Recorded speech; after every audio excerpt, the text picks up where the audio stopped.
Olá, investidor! Aqui é o Wagner Caetano. Hoje, dia 29 de fevereiro de 2020, 18 horas e 37 minutos. Hoje é sábado, né? Nós temos uma tarde agora fria aqui em São Paulo, 19 graus.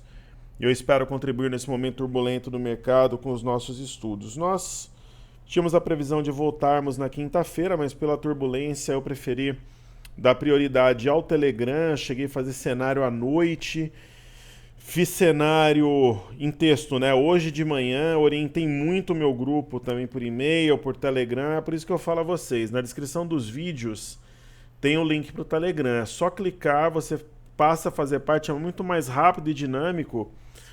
Eu me comunicar via Telegram do que eu gravar um vídeo no YouTube, editar, colocar capa, mandar para a base. Então se inscreva no grupo do Telegram. Ok? E eu tô gravando o radar de hoje como se fosse o de ontem, né? O mercado, eu achei melhor deixar o mercado fechar. Só na quinta-feira realmente que não deu para fazer. Na quarta já era previsto que nós não teríamos o programa no YouTube, mas eu fiz o cenário, comuniquei com o Telegram. E na quinta-feira realmente eu foquei na orientação do grupo, pessoal, que é quem mantém a roda girando, né? Mas fiz várias iniciativas gratuitas como o cenário, o Telegram. E a gente está trabalhando também para a semana do trader, né? Ela vai acontecer. Semana que vem tem palestra online segunda, terça, quarta, quinta e no domingo. Eu vou deixar o convite na descrição do vídeo, não vai mudar, né? Então, estou aqui gravando, vou fazer um radar especial para tentar explanar minha opinião nesse momento de turbulência no mercado. Certo? Primeiro, vamos começar. Eu não vou seguir aquela formalidade padrão, eu vou fazer um programa mais solto, né? Aquilo que eu comentei com a galera do Telegram. A gente ficou meses aí construindo a nossa casa, tijolo a tijolo, fez o acabamento, colocamos piso, luminárias, um sofá bacana, uma TV legal, fizemos a área de churrasqueira, uma piscina, veio uma bomba de fora e destruiu uma boa parte dela. Então é a fase de reconstrução, contem comigo para isso e vamos em frente. Eu vou tentar ajudar o máximo que eu puder aqui toda a galera da renda variável que gosta do nosso trabalho. Bom, a Bolsa da China, ela tinha subido, né, em patamares superiores ao do feriado lunar, e aí ela caiu mais forte na última sessão. O que deverá acontecer no pregão de amanhã, de domingo para segunda? Bom, tomando por base, né, a queda das bolsas internacionais, apesar da recuperação na etapa final das bolsas americanas aqui no Brasil, nós tivemos um PMI bem fraco. Então eu estava vendo o noticiário aqui, né? A gente está tendo mais casos diários agora na Coreia do Sul do que na China. E algo que me chama a atenção é isso. Né? O índice de gerentes de compras, o PMI industrial da China, caiu de 50 para 35,7 em fevereiro, informou o Escritório Nacional de Estatísticas do país na noite de sexta-feira. No caso de ontem, estou gravando no sábado. O resultado veio abaixo da expectativa de analistas ouvidos pelo Wall Street Journal, que previam recuo a 43. Então, provavelmente vai ter queda na China. Né? O PMI de serviços recuou para 29,6, agora em fevereiro de 54,1 em janeiro. Então deve ter um impacto negativo. A depender do que acontecer na China, já vai ser um indício do que vai acontecer na abertura dos mercados na segunda-feira. Então tem algumas colocações do Trump, ó. Coronavírus é algo difícil, mas muito progresso tem sido feito. Morreu um norte-americano hoje, né? Foi confirmado o segundo caso aqui no Brasil agora há pouco.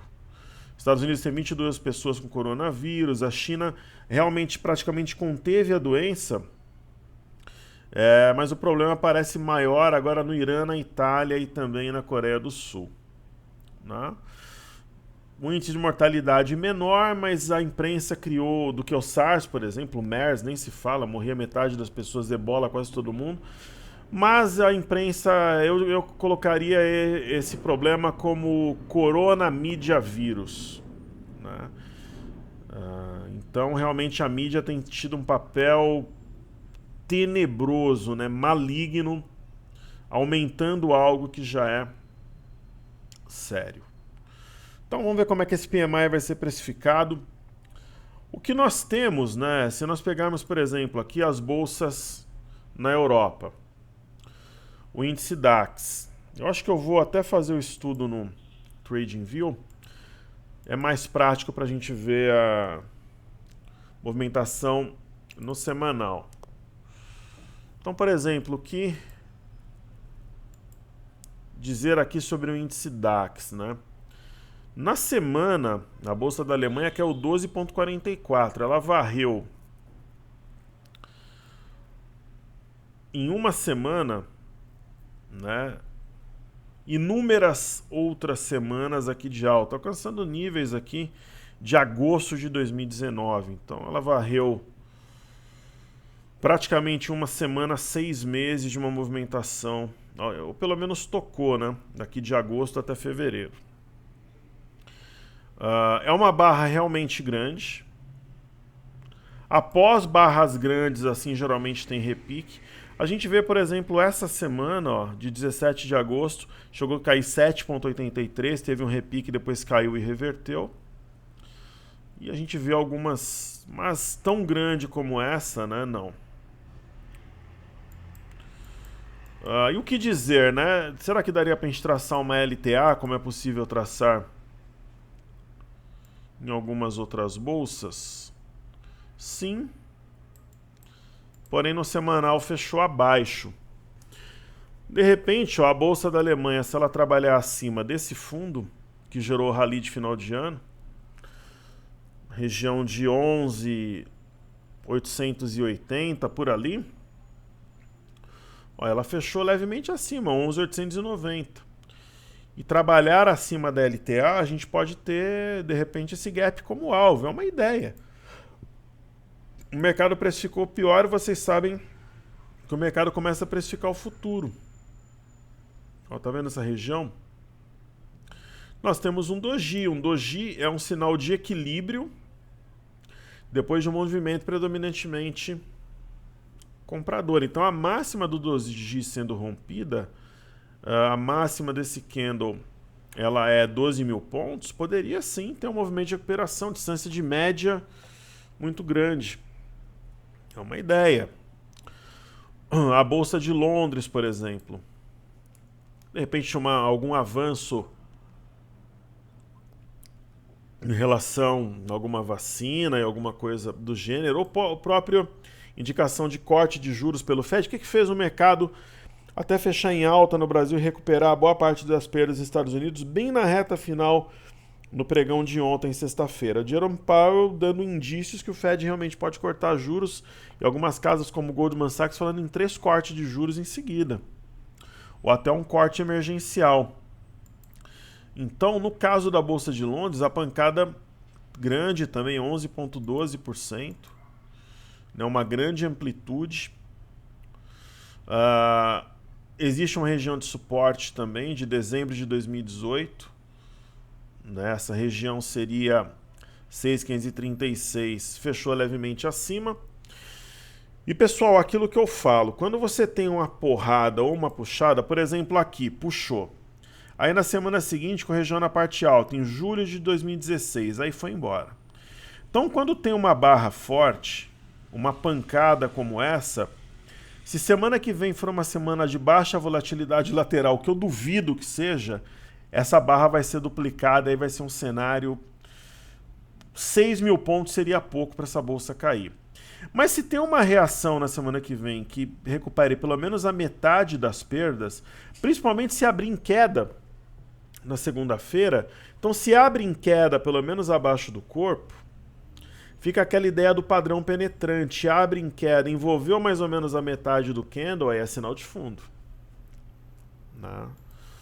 Então, eu acho que a gente pode ter uma abertura em queda na segunda e aí recupera ao longo do dia. Né? Muita distância em relação à média. E é isso que eu penso. Vamos ver o comportamento nos últimos dias nas criptomoedas. Falar um pouco aqui do Bitcoin. Né? O Bitcoin ele vinha num movimento antagônico até uma busca por proteção, mas ele realmente caiu junto, né? Menos, mas caiu. Não tem nada de interessante aqui. Acho que nem no Bitcoin, nem no Litecoin. De repente, uma busca por proteção. A galera buscou realmente proteção no ouro. O que fez o Litecoin? Ele reverteu, né? Aquela história do topo mais baixo que o anterior. Aí vai caindo, ó, pivô de baixa aqui. Então, tendência de queda. Não tem nada de novo também no Ethereum. Ethereum também fez 2 topos mais baixos, foi caindo. Na impressão até era uma mastro bandeira de queda. Aí nós temos o Monero, que a gente vem estudando. Né? Claríssimo pivô de baixa, topo, fundo topo, perdeu a base aqui, vai para baixo. Provavelmente o Monero vem nos 57 mil dólares, é o que indica aqui. Aí quando a gente parte para estudar, por exemplo, as bolsas americanas, né? O VIX chegou a patamares superiores à Grande Depressão de 2008. Pô, professor, mas você não falou que imaginava o VIX a 12 dólares aqui? Imaginava em condições normais. É aquela velha história que eu falo. O camarada está construindo a casa ali com todo o apreço, aí joga uma bomba dentro. A casa dele é metralhada, né? É um cenário absolutamente cenário destrutivo. Ai, softwares. O que dizer essa semana dos softwares, né?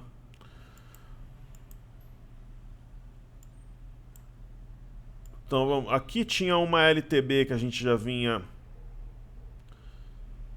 há algum tempo até monitorando. Ela simplesmente foi arrebentada aqui. Aqui era um possível alvo, sim. 36 dólares, mas foi muito além. Agora, qual que é um outro indicativo que a gente pode realmente ter uma alta nas bolsas semana que vem?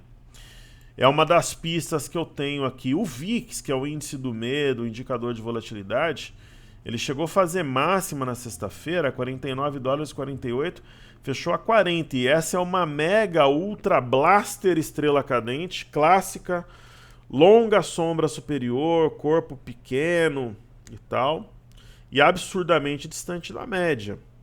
É mais um indício, né, de possibilidade aí de alta para as bolsas. Geralmente, né, pela lógica, o VIX ele é inversamente proporcional ao movimento das bolsas americanas.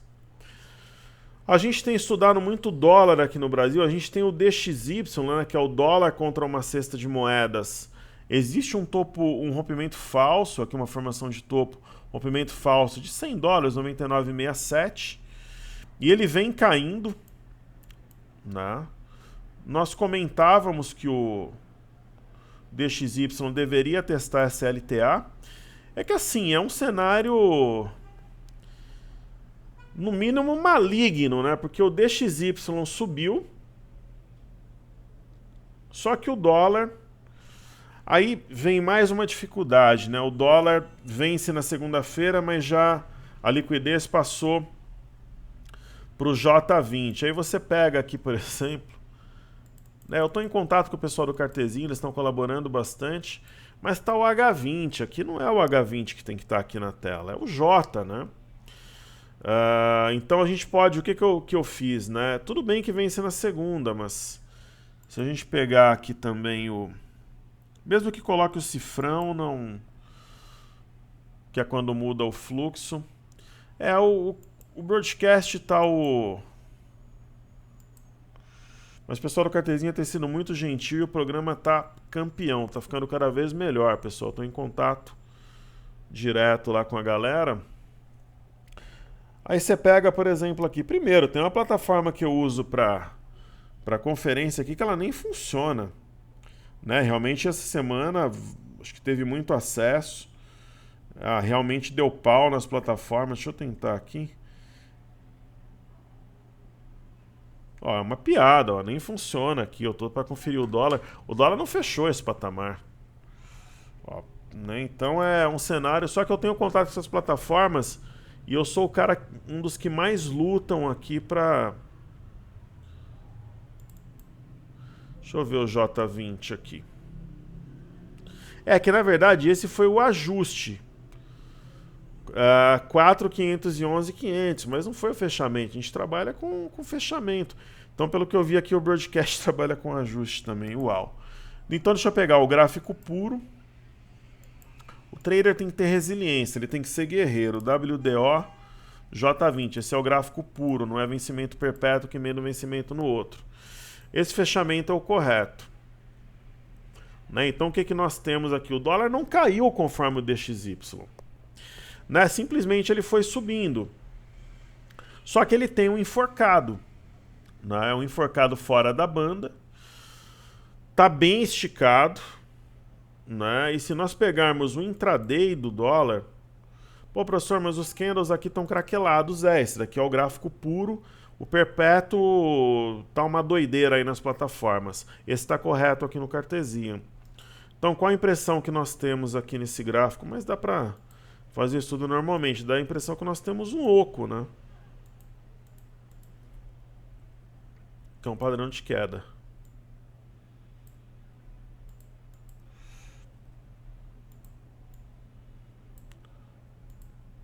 Uma neckline por aqui, ele deu a primeira batida, voltou.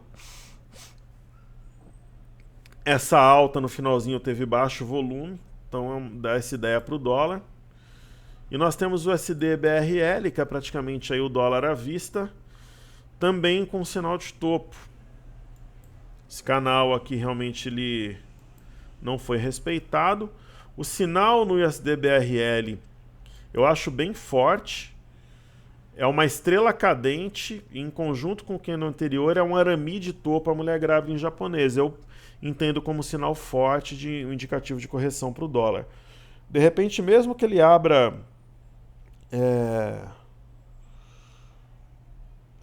de repente subindo um pouco e tal, mas o sinal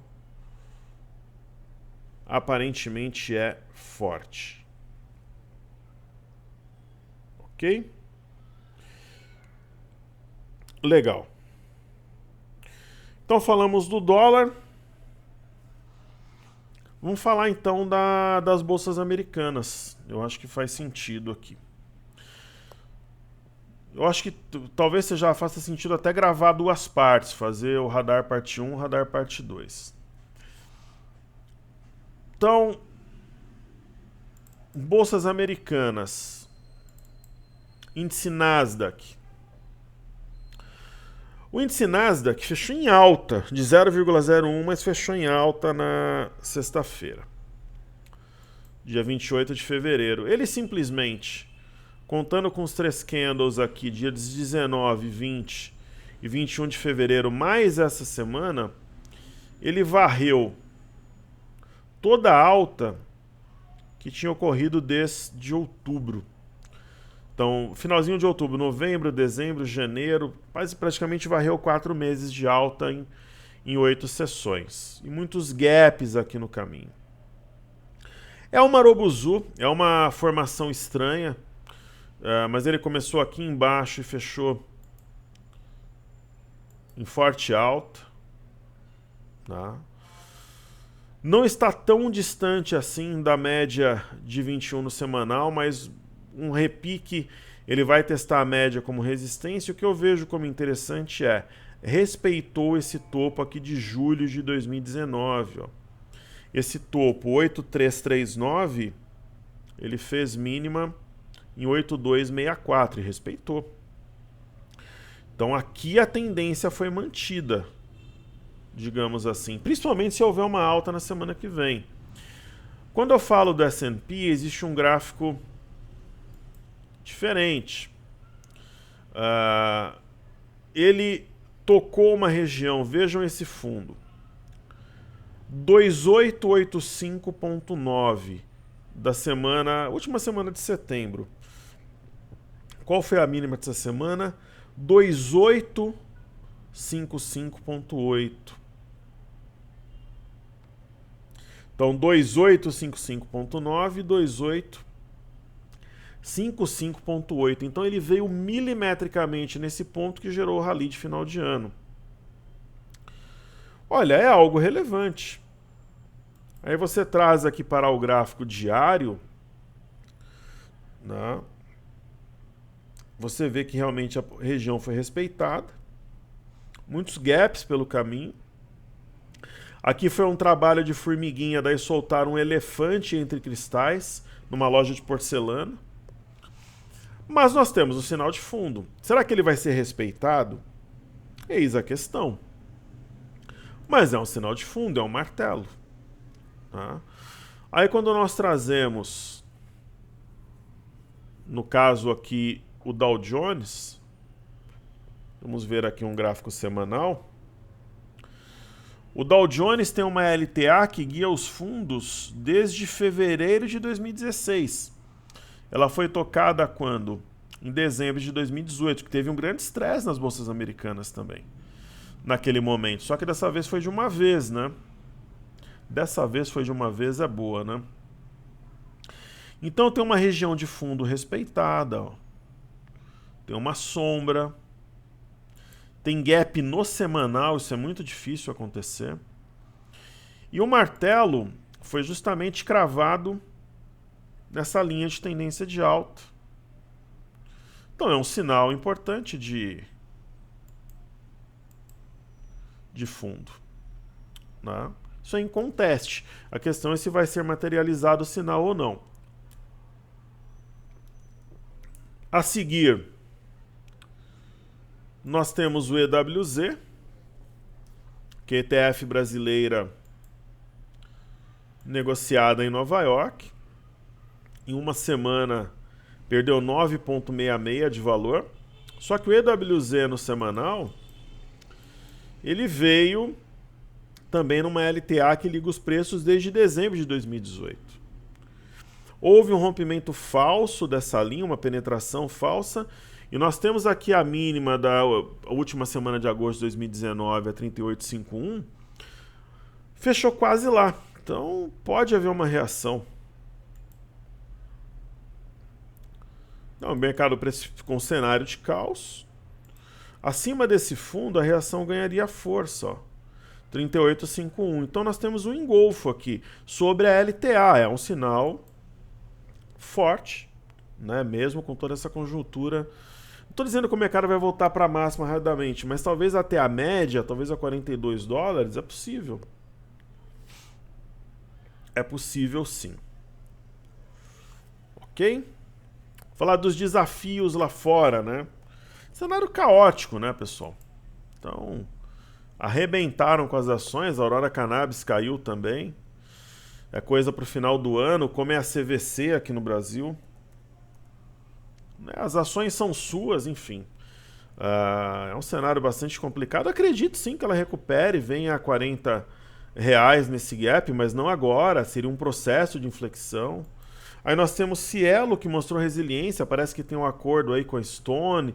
Tem recompra de ações rolando, tal. Então o ativo mostrou resiliência, rompimento falso de 6,60, um engolfo aqui, um bom sinal. E tem a LB, que vamos ver no semanal.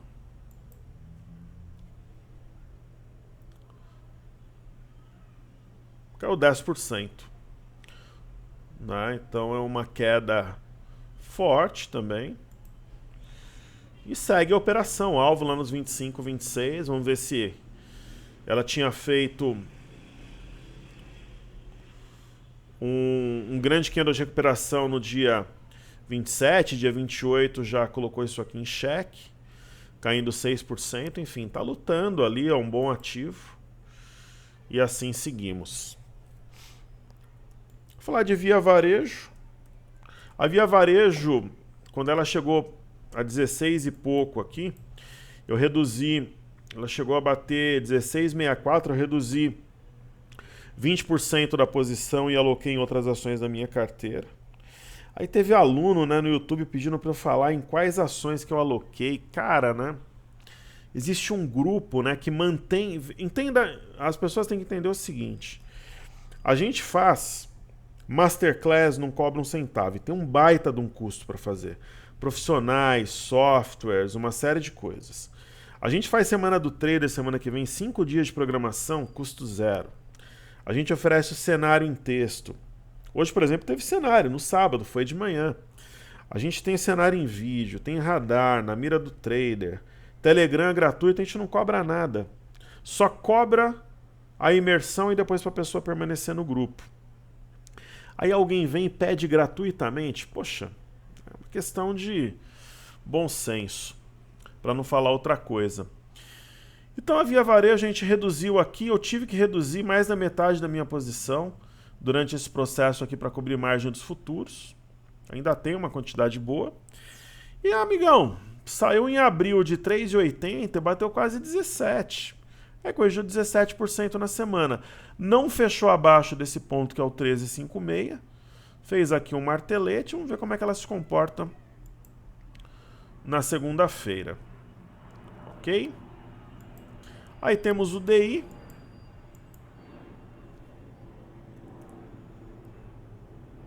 Eu vou fazer 2 programas de meia hora mais ou menos, pessoal, senão fica muito longo.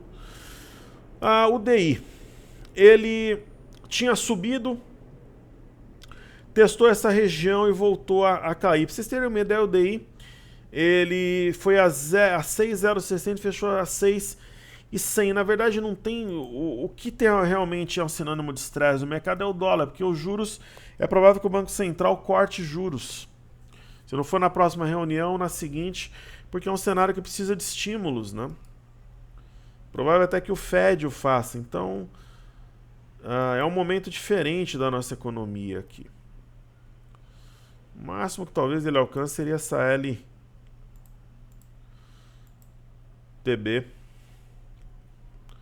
Então não tem aquela história de juros e dólar alinhados mais, é uma nova realidade. E pessoal, em janeiro e fevereiro, até semana passada, os estrangeiros tiraram do Brasil. Agora, se ele romper realmente aqui em cima, seria um triângulo descendente, mas acho improvável, pelo menos. Em 2 meses, o que eles tiraram no ano passado todo, que já foi quase 39 bi, né? Então, dessa vez, eles acertaram a queda.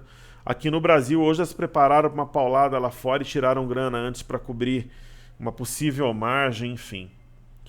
E aí nós temos o IFNC.